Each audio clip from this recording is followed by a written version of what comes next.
Bonjour à tous et bienvenue sur la chaîne de Yana M Vidéo.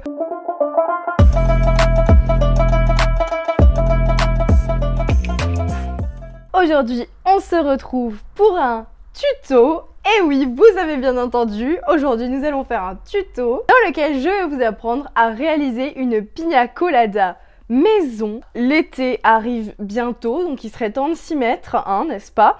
Et vous allez pouvoir impressionner vos potes en soirée lorsque vous ferez vos petites merveilles. Cette recette est vraiment une recette pour les nuls, c'est une recette archi simple que tout le monde peut reproduire, sauf les enfants.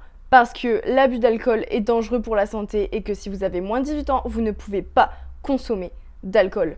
Qu'on se le dise. Ouais. Allez, c'est parti, je vous emmène avec moi. Hey, je vous avais promis qu'on se retrouverait tout de suite. Alors, c'est parti. Donc, pour cette recette, vous allez avoir besoin d'un ananas. Oui, vous m'avez bien entendu. Pas de mangue, pas d'avocat et pas de kiwi. Non, je vous précise parce qu'on sait jamais. Un ananas qui pique. D'ailleurs, il a des petites épines. Si vous ne trouvez pas de mini ananas, un ananas de taille réelle conviendra. Ensuite, je viens me munir d'un shaker, ok? Mon shaker est composé de 2 morceaux, enfin 3 morceaux même en fait. Donc là, on a le verre, ok? Le verre doseur en fait, avec tous les dosages, etc. Là, on a le filtre, si vous avez des petits trous pour filtrer la matière. Et la dernière pièce, c'est le petit bouchon qui se met dessus. Ensuite, nous allons avoir besoin de rhum, ok, juste là. Nous allons ensuite avoir besoin d'une liqueur.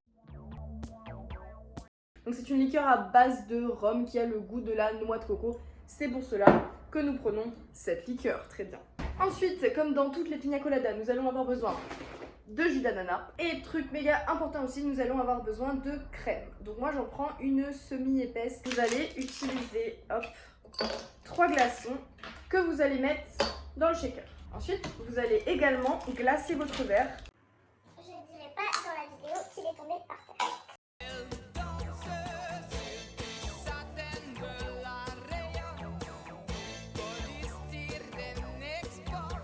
Donc, dans un premier temps, vous allez venir verser la liqueur.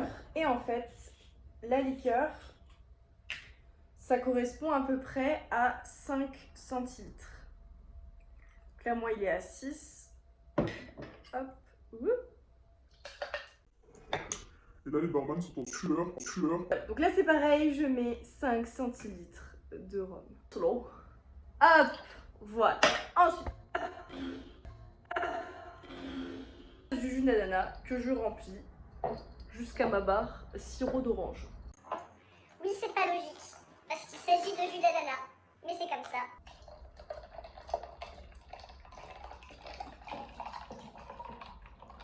Ensuite, pour terminer cette super recette, vous allez mettre votre crème. Pareil, à peu près jusqu'à ras-bord, donc à 6 centilitres. Vous rajoutez la crème à la fin parce que sinon, ça fait des grumeaux. Voilà, une fois qu'on a ce beau petit mélange, on vient... La pire réalisation de ma vie. Vous voyez, c'est vraiment la pina colada pour les nuls. Hein. Une fois que vous avez bien nettoyé votre verre, puisque vous êtes très maladroit, vous fermez d'abord le premier compartiment, puis vous fermez le deuxième compartiment et ensuite vous shakez.